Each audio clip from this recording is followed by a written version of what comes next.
What's up, guys and gals? It's the Tyrant here, and welcome back to my weekly Q&A session where you guys ask the questions and I give you the answers. If you would like to submit a question to the Q&A, please feel free to ask it in the comment section below, or feel free to hit me up on Twitter, or if you're a patron donor, you can ask it in the Discord as well. So let's go ahead and get started. Our first question of the week comes from Patrick Thomas, and Patrick asks, Halo Q&A, do you think Halo Infinite will make Halo great again with classic art style and music? Because when I saw the trailer, I have never been so hyped since Halo 3. Keep up the good content. Well, thank you, Patrick. I appreciate it. What I'm seeing with the trailer so far is definitely some callbacks to Halo 3. And it definitely, at the very least, appears that they're trying to reintroduce classic Halo elements into the new game. Now, how much of that we're going to see, I'm not sure yet. I don't think we're going to go to a full-blown classic mode.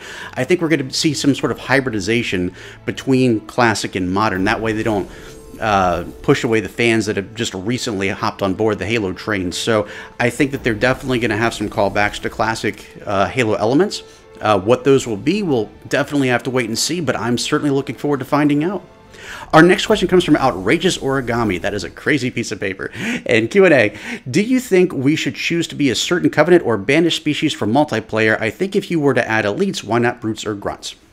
So this is a great question. I would say, so the reason they originally took elites out is because people were complaining that the hitboxes were different and the size, the models were different, and all that other stuff. And I don't know if those were legitimate complaints or not. I've played as both an elite and a Spartan in Halo 3. And honestly, I think a lot of those times it was people just who weren't that great at the game and wanted to blame the game design and not their own skill.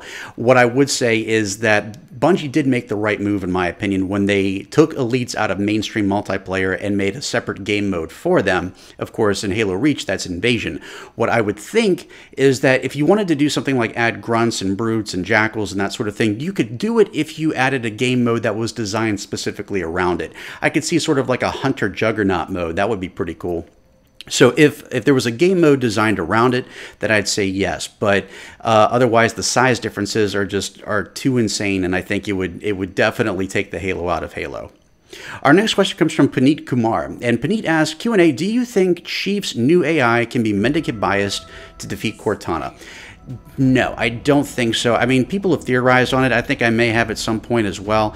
The problem with that is, even though mendicant bias is very important in the Halo lore, he's not really mentioned much in-game aside from terminals, so it would really throw people off if they all of a sudden introduce this AI that is in all the background lore, but has never been really a forefront in the Halo games. Now, it's interesting that you bring that up, because after I posted my Q&A last week, Hidden Xperia posted a video theorizing that it was an AI called Durandal or Durandal, which would be a sort of a callback to Bungie's Marathon series, which I think would be pretty cool. So that's certainly a possibility, but I'm still holding on to the hope that it's secretly the Didax disguised as Cortana.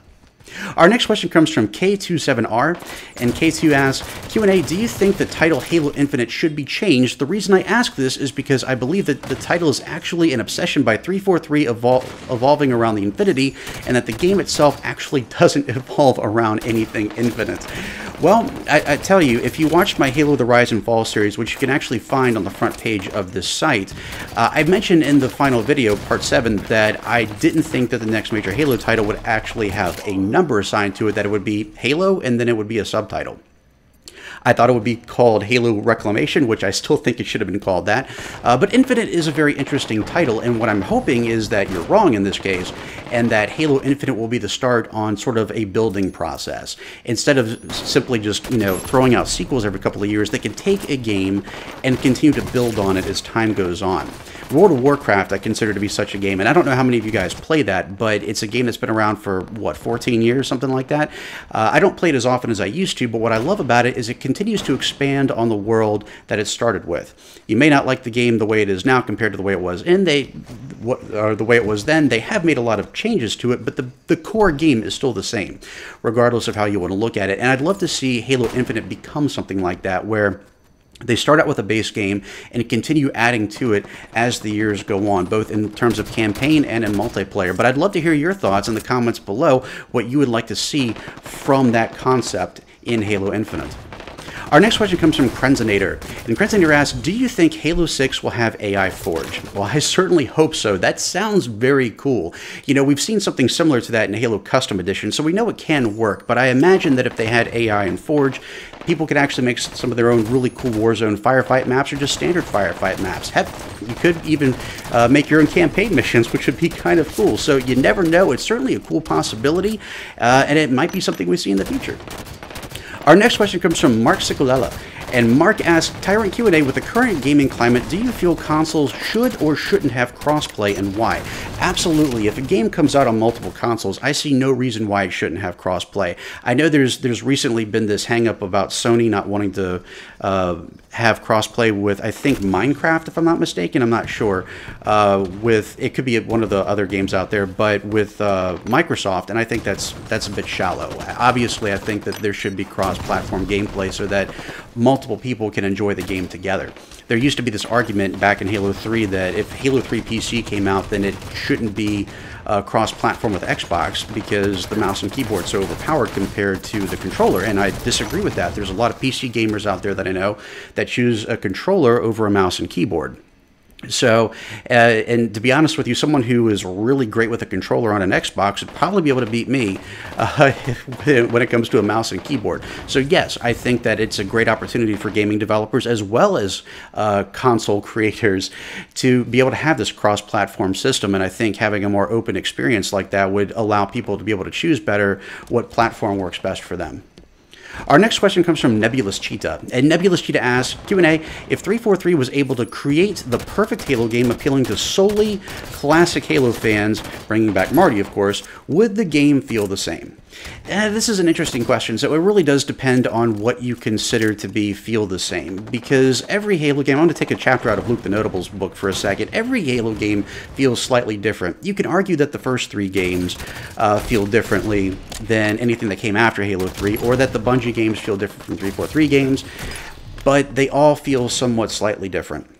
I think that no matter what they do to it, even if they introduce classic elements, which, as I mentioned before, they seem to be working towards, I don't think that you're ever going to be able to capture that first time you played Halo Combat Evolved, or that first time you played Halo 2 or Halo 3. I think that's always going to be sort of nostalgic, that in terms of what you're going to be feeling in that category. It's something that you've been there, you've done that. So I don't think it's going to ever feel completely the same, and I don't think I would want it to. I don't want Halo to ever be a copy-paste system. I want it to continue to evolve. But to, I guess, go more towards your question, I would love to see Marty O'Donnell come back for sure. His music is iconic, it's classic, it is standing the test of time, and I would love to see his music implemented. We saw hints of that in the Halo Infinite trailer, so we could see more of that. It doesn't mean that Marty's coming back per se, but it could mean that we see more music that is inspired by the stuff that he has written in the past, and I certainly hope so, because Marty is a genius and his work is nothing short of a masterpiece. And our final question of the week, our star question, comes from Ross AMD. And Ross asks, MythicTyrant, do you think Halo Infinite will be an open world game, or will it be the good old Halo first-person shooter game that we all know and love? Actually, I think those two can be one and the same, to be perfectly honest with you. What I'm hoping for, I'm going to put it to you this way. I hope that Halo Infinite has a sandbox element to it. It doesn't necessarily have to be big and massive and as expansive as games like Destiny or World of Warcraft or stuff like that, but I would love to see a return to form. And what I mean by that is, if you look at the first 3 Halo games, there is a sandbox element to it. When you look at the mission design, if you pan out, essentially each mission is built like a giant room. Okay, for those of you who've been watching my Halo Exploration series, you know this. If you watched my Cliffs episode back from the 2nd mission, then you know that you can fly out pretty far if you're clever, if you're able to mod, or if you're able to just do a lot of different tricks. You can actually get to the edge of where these barriers are. Essentially, the mission is a giant box. And like with all other missions within these 3 games, in this box, that's how I believe they start these things out. In this box, they create the corridors, the tunnels, the canyons, the islands, and you can go anywhere within this box if you know how to do so. The problem with games after that is they started introducing the concept of death barriers, so you couldn't explore at all. Sometimes you can find ways to get creative ways to get out of the death barriers, but you're really not supposed to do that, and the game does everything that it can to prevent you from doing so. I think Halo 4 has a classic example of this, where if you fall off one of the logs, I think it's in the mission Infinity, it's like 5 feet to the water and your character still dies, which is insane to me. When you have to do that type of thing to a mission to keep your players in bounds, that's called poor mission design. And that's something that Bungie didn't do up until Halo Reach. Essentially, with those games, with the first 3 games, if you knew how to get out of the map, you could. And what I would love to see is something, is a return to form in that sense, so that you have this sense of a big granular area that you have the potential to explore if you really want to, as opposed to what we see now, where we see lots more confinement in terms of how the missions are designed and where you can and can't go. The whole concept of exploration is one of the things that I think makes especially the original Halo game so classic and so timeless. You can do so much with it. You know, we're still finding new ways now, new things to find, new things to explore in the original games, and Halo Combat Evolved is 17 years old. That's insane, you know? And so I would love to see something like that with Halo Infinite. It doesn't need to be sandboxy in the sense that it's just massive and confusing, and I wouldn't necessarily be opposed to it, but I'd like to see more of a return to form. I don't want to see all these scripted missions. I don't want to see all these elements where, you know, it looks like you can go somewhere, but you really can't. Oh, there's a barrier. Oh, your screen's turning red. Oh, there's the countdown timer.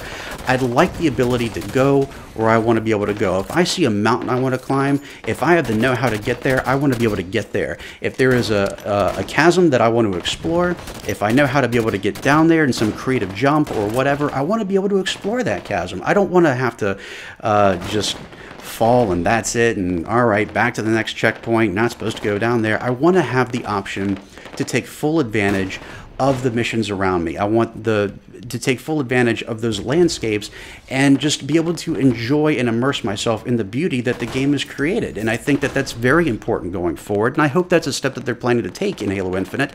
But what I want to hear from you guys today is, what step do you want to see Halo Infinite take? Do you want to see a sandbox type game? Do you want to see a game where you can go anywhere you want to? Do you want to see a game that at the very least has the exploration potential that some of the older Halo games have, especially Halo Combat Evolved? I would love to hear your thoughts and opinions in the comment section below, or please feel free to hit me up on Twitter at MythicTyrant. A link to my Twitter feed can be found in the description below.